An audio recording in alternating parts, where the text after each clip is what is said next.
میں اس آوارہ لڑکی کو کبھی اپنی بہو نہیں بناؤں گی، مومانی نے نفرت سے کہتے میرے منہ پر زوردار تھپڑ مارا تھا، جبکہ میرا شوہر جس سے 1 ماہ پہلے میرا نکاح ہوا تھا وہ خاموشی سے کھڑا یہ سب دیکھ رہا تھا۔ پھر وہ بولا، میں خود بھی ایسی جاہل لڑکی کو اپنی بیوی نہیں مانتا، میں امریکہ جانے سے پہلے اسے طلاق دے دوں گا۔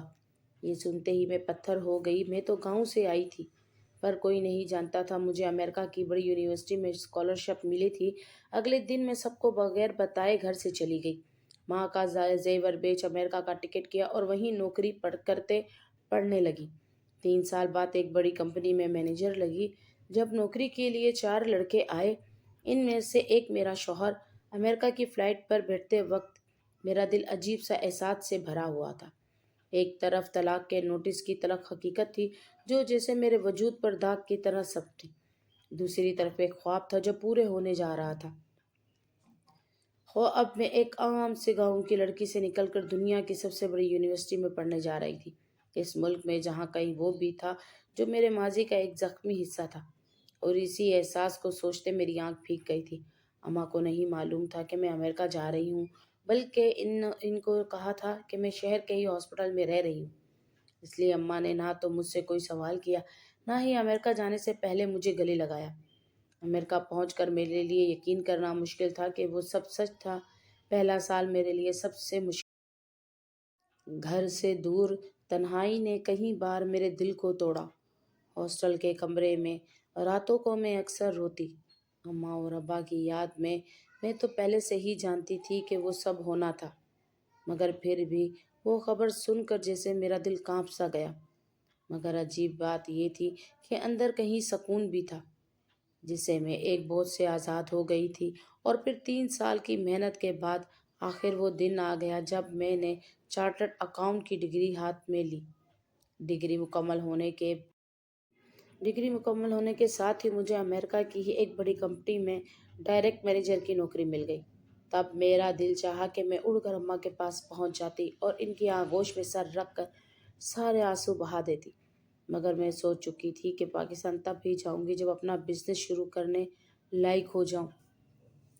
یہ وہی مقام تھا جس نے پہنچنے کے لیے میں نے دن رات ایک کیا۔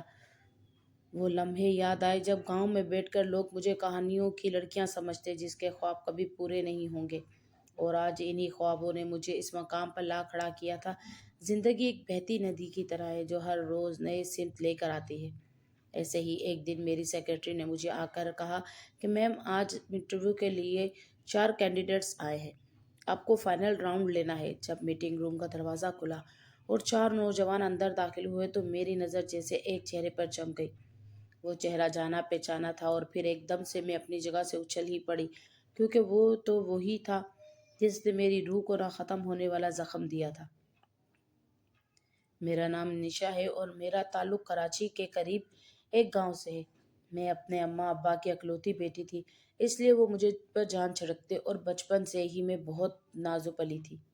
میں اپنے ماں باپ کی اکلوتی بیٹی ہونے کے ساتھ ساتھ خاندان کی بھی اکلوتی ہی لڑکی تھی، کیونکہ نہ تو میری کوئی پھپھو تھی اور نہ ہی کوئی خالہ۔ ابا تو ویسے بھی دادا کے اکلوتے بیٹے تھے، لیکن اماں کے ایک بھائی تھے اور ان کا بھی ایک ہی بیٹا تھا، اس لیے میں خاندان بھر کی آنکھوں کا تارا تھی اور سب مجھ سے بہت پیار کرتے۔ میں نے ہمیشہ زندگی کو ایک خواب کی طرح گزارا تھا جس میں کبھی کوئی دکھ تھا ہی نہیں۔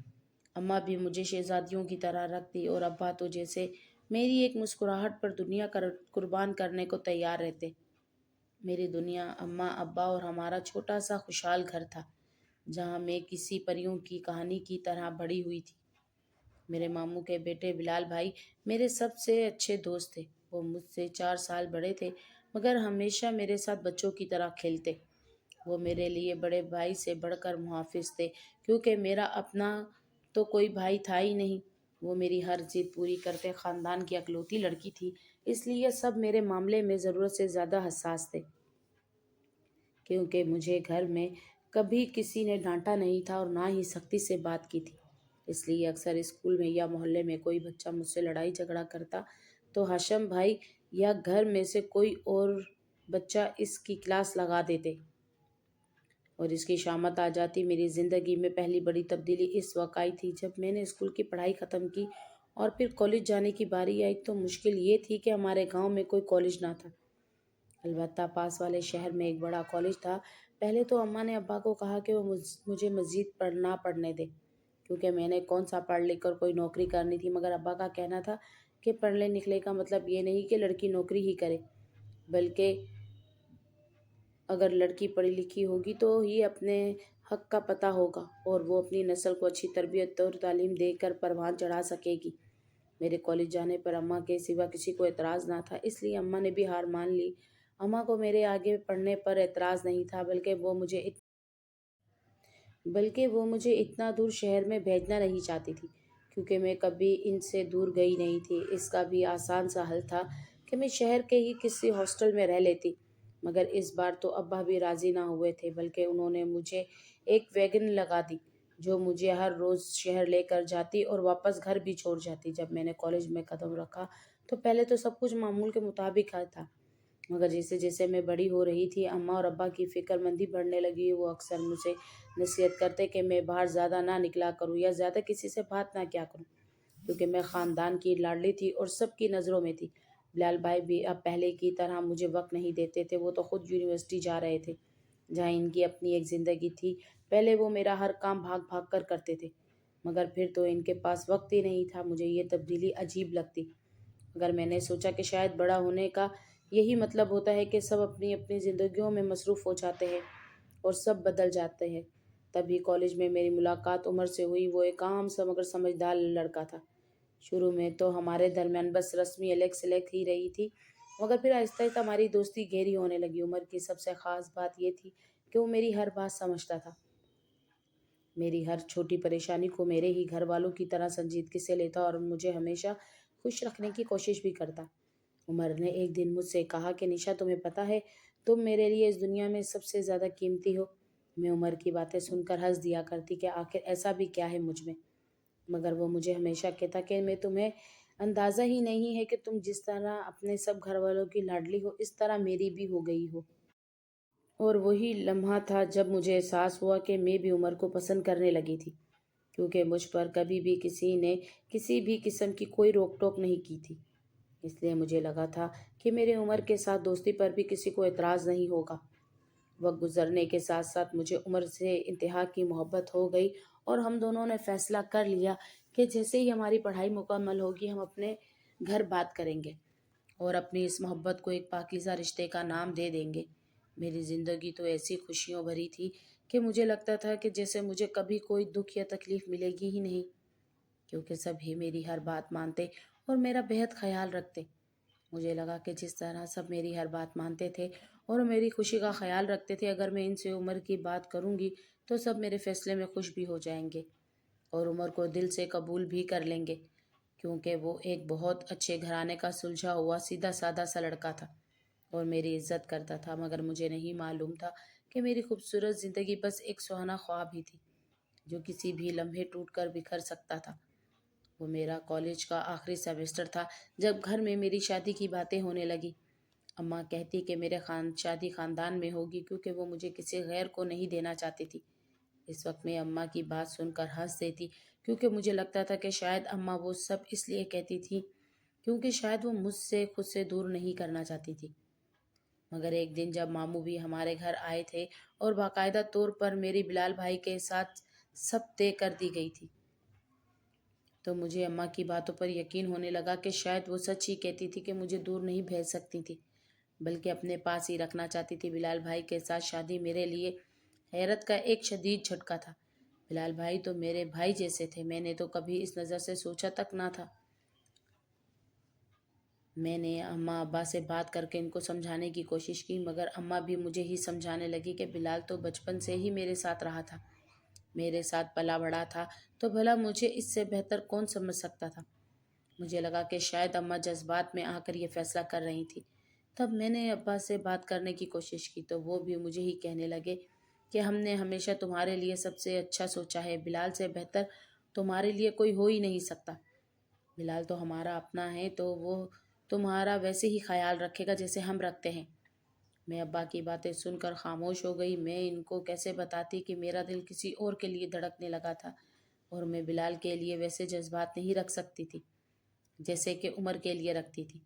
جب میں نے عمر کو یہ سب بتایا تو وہ بھی کچھ دیر خاموش رہا اور پھر کہنے لگا کہ نشا، تمہیں اپنے دل کی سننی چاہیے، کیونکہ یہ تمہاری زندگی ہے اور تمہارا فیصلہ سب سے زیادہ اہمیت رکھتا ہے۔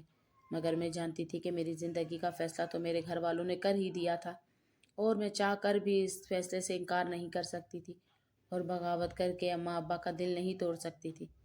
عمر نے مجھے بہت محبت اور خلوص سے کہا تھا کہ اگر میں کہوں تو وہ میرے گھر رشتہ بھیج دے گا، مگر میں نے اسے منع کر دیا، کیونکہ میں جانتی تھی کہ اگر عمر میرے گھر رشتہ لے کر آئے گا تو گھر والے سب سے پہلا سوال مجھ سے ہی پوچھیں گے۔ تو مجھے معلوم ہے کہ میرا رشتہ بلال کے ساتھ طے ہو گیا تھا، تو میں نے عمر کے سوات کے خواب کیوں دیکھے تھے اور اسے انکار کیوں کر دیا تھا؟ میں بھی اپنے ماں باپ کے لیے عمر کو بھول جانا چاہتی تھی، مگر میرے دل پر میرا اختیار نہیں تھا، جو بار بار مجھے اکساتا تھا کہ میں عمر کے بارے میں اپنے گھر والوں سے بات کر کے ان کا رد عمل دیکھوں کہ آخر ان کو میری خوشی کی کتنی پرواہ تھی۔ مگر میں یہ سوچ کر خود ہی خاموش ہو گئی کہ میرے گھر والوں نے بچپن سے ہی میری ہر بات، ہر ضد، ہر خواہش پوری کی تھی۔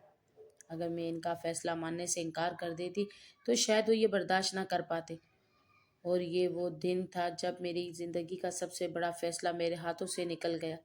عمر نے بھی کوئی ضد نہ کی، بلکہ وہ بھی میرا فیصلہ سن کر خاموشی سے پیچھے ہٹ گیا، کیونکہ وہ بھی جانتا تھا کہ میں اپنے گھر والوں کی کس قدر لاڈلی تھی، اور میرے گھر والے شاید میرا انکار نہیں سن سکتے تھے۔ میں تو خود بھی انکار نہیں کرنا چاہتی تھی، کیونکہ میرا انکار میرے گھر والے برداشت نہیں کر سکتے تھے۔ ان کو تو مجھ سے شاید بہت سی امیدیں تھیں کہ میں ان کا مان کبھی نہیں توڑوں گی۔ اماں ابا کو ہمیشہ یہی لگتا تھا کہ انہوں نے مجھے آزادی صرف اس لیے دے رکھی تھی کہ میں اس آزادی کا کبھی غلط استعمال نہ کروں گی، اور اب میں سب گھر والوں کے سامنے عمر کا نام لے کر ان کی بات غلط ثابت نہیں کرنا چاہتی تھی۔ میں ان کا مان نہیں توڑنا چاہتی تھی، اس لیے میں نے عمر سے اپنا راستہ الگ کر لیا، اور عمر بھی اداس دل کے ساتھ میرے ماضی کے مطابق مجھے چھوڑ کر ہمیشہ کے لیے چلا گیا۔ بلال بھائی کے ساتھ میری شادی طے ہو چکی تھی اور سب بہت خوش تھے۔ میں بھی خود کو یہی سمجھانے کی کوشش کر رہی تھی کہ شاید یہی میرے لیے بہتر تھا، مگر اندر سے مجھے لگتا تھا کہ میری خوشیاں کہیں کھو گئی تھیں۔ میں بلال کو دل سے قبول کر ہی نہیں پا رہی تھی۔ مجھے لگتا تھا کہ شاید اگر میری شادی بلال کے ساتھ ہو گئی تو یہ بہت بڑا دھوکہ ہوگا جو میں بلال کو دوں گی۔ میں محبت کسی اور سے کرتی تھی، مگر بیوی اس کی بن گئی۔ تب میرے دل میں خیال آیا کہ کیوں نہ میں بلال کو عمر کے بارے میں بتا دیتی۔ نکاح کا دن طے ہو گیا تھا، اور جیسے جیسے نکاح کا دن قریب آ رہا تھا میری پریشانی بڑھتی جا رہی تھی۔ مجھے کچھ سمجھ نہیں آ رہا تھا کہ میں کیا کرتی۔ میں تو ہمیشہ خوش رہنے والی لڑکی تھی، کیونکہ کبھی کوئی ایسی بات ہو ہی نہیں تھی جس کی میں اتنی ٹینشن لیتی۔ مجھے لگا تھا کہ شاید میں ایک خوابوں کی دنیا میں جی رہی تھی، مگر اب وہ خواب ٹوٹنے والا تھا۔ میں نے ایک بار کوشش کرنے کا سوچا اور نکاح سے کچھ دن پہلے اماں کو سب کچھ بتا دیا کہ میں کالج کے ایک لڑکے سے محبت کرتی تھی، تو میں بھلا بلال کے ساتھ زندگی کیسے گزار سکتی تھی۔ میری بات سن کر اماں کا وہی رد عمل تھا جس کا مجھے ڈر تھا۔ وہ سخت ناراض ہوئی اور مجھے کہنے لگی کہ تم نے گھر والوں کی دی ہوئی آزادی کا غلط استعمال کیا ہے۔ ہم نے تمہیں اتنی آزادی اس لیے نہیں دی تھی کہ تم نے اپنی پسند کا لڑکا ڈھونڈتی پھرتی، بلکہ اگر تم ہمارے خاندان کی اکلوتی لڑکی ہو تو ہم تمہیں کسی بھی صورت خاندان سے باہر بھیجنے کو تیار ہی نہیں۔ میں نے اماں کو سمجھانے کی بہت کوشش کی کہ عمر ایک اچھا لڑکا تھا، وہ کم از کم ان سے ایک بار مل تو لیتے، اس کو جاننے کی کوشش تو کرتے، مگر اماں نے مجھے یہ کہہ کر خاموش کروا دیا تھا کہ عمر جیسا بھی تھا ہمیں اس بات سے کوئی فرق نہیں پڑتا، بلکہ اگر فرق پڑتا ہے تو اس بات سے کہ وہ عمر ہمارے خاندان کا لڑکا نہیں ہے، اور اگر باہر کا کوئی لڑکا آ کر ہماری بیٹی کو دھوکہ دے دیتا یا کوئی ناانصافی کر جاتا تو اس کا ذمہ دار کون ہوتا۔ میں نے ڈرتے ڈرتے اماں سے کہا کہ اگر یہی بات میں بلال کے بارے میں کہوں تو اس کا کیا رد عمل ہوگا، کیونکہ ہو سکتا ہے کہ بلال بھی میرے ساتھ کچھ غلط کر جاتا، وہ میرے لیے اچھا ہم سفر ثابت نہ ہوتا، تب ہم کیا کر سکتے تھے۔ مگر میری بات سن کر ماں کو ایک دم سے غصہ آ گیا۔ وہ کہنے لگی کہ بلال ایسا نہیں کرے گا، کیونکہ وہ اپنا خون کے، اور اگر اپنا مارے گا تو بھی چھاؤ میں ہی مارے گا۔ اماں نے مجھے وہی گاؤں کی گھسی پٹی عورتوں کی طرح ایک فضول سی بات کہی کہ خاموش کروا دیا، اور سختی سے منع کر دیا کہ میں عمر کا نام کبھی بھی اپنی زبان پر نہ لاؤں، کیونکہ میں تو بلال کی دلہن بننے جا رہی تھی۔ یہ بات سچ تھی کہ بلال بھائی ہمیشہ کی طرح میرا خیال رکھنے والے تھے، مگر میں انہیں وہ محبت نہیں دے سکتی تھی جو وہ شاید مجھ سے چاہتے تھے۔ مجھے عادت تھی کہ میں شروع سے ہی بلال کو بھائی ہی کہتی تھی، اس لیے نکاح ہو جانے کے بعد بھی مجھے بہت مشکل پیش آئی تھی۔ جب بھی میرے منہ سے ان کے لیے بھائی نکلتا تو وہ مانی مجھے سخت نظروں سے گھورتی۔ اب بھلا اس میں میری کیا غلطی تھی؟ اگر گھر والوں نے مجھے خاندان میں ہی رکھنا تھا اور میری شادی بلال سے ہی کروانی تھی تو کم سے کم مجھے پہلے ہی بتا دیتے، تاکہ میں کسی اور کے ساتھ دل نہ لگاتی، اور بلال کے لیے پہلے سے ہی میرے دل میں محبت ہوتی۔ میں تو بلال سے شادی کرنا ہی نہیں چاہتی تھی، مگر جب مجھے اندازہ ہو گیا کہ اماں میری بات نہیں مانیں گی تو میں نے ان کے سامنے ایک شرط رکھی تھی کہ جب تک میں اپنی ڈگری مکمل نہیں کروں گی میری رخصتی نہیں ہوگی۔ اصل میں وہ صرف ایک بہانہ تھا تاکہ میں خود کو اس رشتے کے لیے وقت دے سکتی اور عمر کو بھی بھول سکتی۔ اس لیے گھر والے آسانی سے مان گئے تھے، مگر ممانی نے ایک طوفان کھڑا کیا تھا۔ وہ بھی یہی کہتی رہ گئی کہ میں نے اپنی بہو سے نوکری تھوڑی کروانی ہے، پھر یہ فضول کی ڈگری اکٹھی کرنے کا کیا فائدہ؟ مگر ابا بھی اس حق میں تھے کہ میں پہلے اپنی پڑھائی مکمل کر لوں اپنے، اس لیے ممانی کو بھی ماننا ہی پڑا۔ مجھے بہت وقت لگا تھا بلال کو دل سے قبول کرنے میں، کیونکہ عمر کو بھلانا میرے لیے بہت مشکل تھا۔ میرا اور عمر کا 4 سال کا ساتھ تھا جس کو بھولنا بہت مشکل تھا، مگر میں جانتی تھی کہ اسی میں میری اور میرے اماں ابا کی بھلائی تھی۔ میں عمر کو بھول کر بلال کے ساتھ اپنی نئی زندگی کا آغاز کرتی، اس لیے بہت مشکل سے میں نے بلال کو ہی اپنی قسمت سمجھ کر قبول کر لیا۔ بلال کے ساتھ نکاح کو چند دن ہی گزرے تھے، مگر میرے دل میں اب بھی عمر کی یادیں تھیں۔ بلال میرے ساتھ بہت محبت سے پیش آتا، مگر میرے دل میں ایک خلاصہ تھا جسے بھرنا شاید ناممکن تھا۔ بلال مجھ سے کہتا کہ میں جانتا ہوں کہ تم ابھی اس رشتے کو قبول نہیں کر پائی ہو کیونکہ سب کچھ اچانک ہی ہوا۔ اندازہ تو مجھے بھی نہیں تھا کہ گھر والے کیا سوچ رہے ہیں، لیکن اگر تمہیں وقت چاہیے تو میں تمہیں وہ وقت دوں گا۔ بلال کی یہ بات میرے دل میں اتر گئی اور میں جان گئی کہ وہ میرے ساتھ زبردستی نہیں کرنا چاہتا ہے بلکہ مجھے اپنی مرضی سے اس رشتے کو قبول کرنے کا موقع دے رہا تھا۔ میں نے دل میں فیصلہ کر لیا کہ میں ماضی کو پیچھے چھوڑنے کی پوری کوشش کروں گی، مگر یہ اتنا آسان نہیں تھا۔ کئی بار رات کو سوتے وقت عمر کی یادیں میرے دل و دماغ پر حاوی آ جاتی، اور اس کے ساتھ گزرا ہوا وقت، اس کی باتیں، اس کا میرا خیال رکھنا، وہ سب کچھ میری آنکھوں میں نمی بھر دیتا۔ میں جانتی تھی کہ وہ سب کچھ ماضی کا حصہ تھا، مگر دل کو سمجھانا بہت مشکل تھا۔ بلال کو لگتا تھا کہ شاید میرے لیے وہ بہت مشکل فیصلہ تھا کہ میں اس کو ساری زندگی اپنا بھائی سمجھتی آئی تھی اور گھر والوں نے میرے اس کے ساتھ شادی کر دی تھی، اس لیے وہ مجھے وقت دے رہا تھا۔ بلکہ پھر میں نے ہی بہانہ بنا کر بلال سے بات کرنا کم کر دی کہ مجھے دل لگا کر پڑھائی کرنی تھی، اور بلال کو بھی اس پر کوئی اعتراض نہ تھا، اس لیے وہ بھی خاموشی سے مان گیا۔ اور میں نے بلال اور عمر دونوں کا ہی خیال دل سے نکال کر اپنی پوری توجہ پڑھائی کی طرف کر دی۔ یونیورسٹی جوائن کرنے کا دن میری زندگی کا ایک نیا موڑ تھا۔ جب میں نے یونی کی دہلیز پر قدم رکھا تو دل میں عجیب سی گھبراہٹ بھی تھی۔ ایک طرف نئی جگہ، نئے لوگ، نئی دنیا تھی، دوسری طرف ماضی کی یادیں اور حال کا وہ رشتہ جو ابھی بھی میرے دل میں اپنی جگہ نہیں بنا پایا تھا۔ میں نے اپنے آپ کو پڑھائی میں اس طرح جھونک دیا جیسے یہی میری زندگی کا سب سے بڑا مقصد ہو۔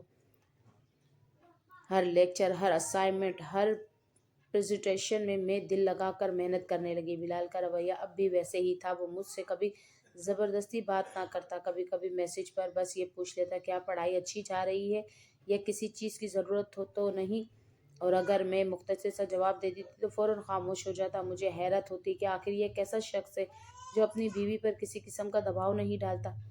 دل کے کسی کونے میں بلال کے لیے عزت بڑھنے لگی، مگر عمر کے جانے سے جو خلا پیدا ہوئی تھی وہ ابھی بھی موجود تھی۔ ادھر ممانی کا اپنا ہی چکر چل رہا تھا، وہ کبھی فون پر تو کبھی گھر آ کر اماں سے یہی کہتی کہ نشا کا نکاح تو ہو گیا ہے، اب شادی کی تاریخ بھی طے کر لو، آخر کب تک کھینچتے رہو گے، لوگ کیا کہیں گے؟ مگر اماں بیچاری میرے بہانے سے ہی انہیں ٹال دیتی کہ انہیں نشا کا دھیان پڑھائی میں ہے، امتحانات ختم ہو جائیں گے پھر بیٹھ کر فیصلہ کر لیں گے۔ لیکن ممانی کب رکنے والی تھی، وہ بار بار اپنی بات دہراتی اور بلال پر دباؤ ڈالنے کی بھی کوشش کرنے لگی۔